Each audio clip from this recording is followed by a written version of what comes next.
Here now is trial lawyer and legal analyst Richard Schoenstein. Richard, thank you so much for joining the program. So, with everything you have heard from court this week, it appears this case is almost certainly heading to trial. Would you agree?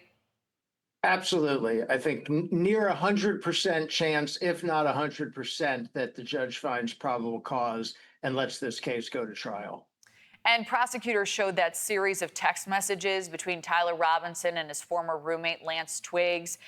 Twiggs texting him, "You weren't the one who did it," and Robinson responding, "I am, I'm sorry."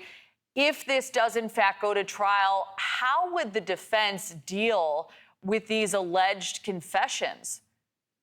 So the thing about this at trial, Kelly, is the prosecution will have to bring in Lance Twiggs as a live witness. They were allowed to show this video interview in this particular hearing, but that would never fly at trial. He's going to have to come into the courtroom. He's going to have to be subject to cross-examination. So defense lawyers will get to ask him about his role in that, the fact that he's getting use immunity, whether he has any potential participation in this. The defense lawyers might decide to go after him. I don't know what their strategy will be, but it will be a much different playing field at trial because there will be live witnesses in the room. Well, it seems that that exchange was pretty straightforward. Of course, context always matters. Do you think the defense would be able to poke significant holes? Yeah, I think it's going to be problematic. Now, that is very straightforward, exactly as you say, but also it's one of a series of apparent statements conceding guilt that he made to Twiggs, that he made over Discord to other people, perhaps that he made to his parents. So I think the prosecution is going to say at this trial, not that he confessed once, but that he did so multiple times. And that's going to be hard to rebut. Right. And if the judge rules that a trial is in fact warranted, how soon could we see Robinson enter a plea?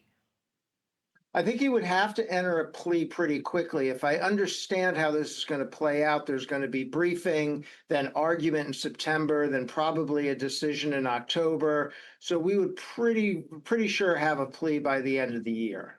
And what is the likelihood also, Richard, of any plea deal potentially in this case?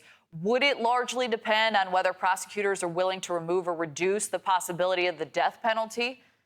I think that's exactly what it depends on. I think from the point of view of the defendant here, the whole play, the whole strategy right now is avoiding the death penalty. And if he can do that by negotiation, he might indeed go that route. And I don't know, this is a high profile case. Very important case in the country. I'm not sure that prosecutors are going to take the death penalty off the table, but that would be the negotiation. If they won't, there's nothing really to negotiate. Right. So in these preliminary hearings, as you well know, prosecutors withhold some of their evidence, save it for trial. What more do you expect we'll see, and what is the strategy behind that play? Well, it sounds like we've seen, I think the prosecutors closed their case, so I think we've seen the evidence we're going to see. The strategy is not to reveal too much because you want to hold some back for trial so the defense doesn't get a free run at everything in advance. Also, there are issues here about how much information you put into the public space and what that means in terms of Tyler Robinson getting a fair trial. So they have to be measured about it. They definitely want to put on enough to get past the probable cause standard, but I think they've pretty clearly done that now. All right, and we wait for a few weeks for some clarity on all of this. Richard Schoenstein. Richard, thank you. You're welcome.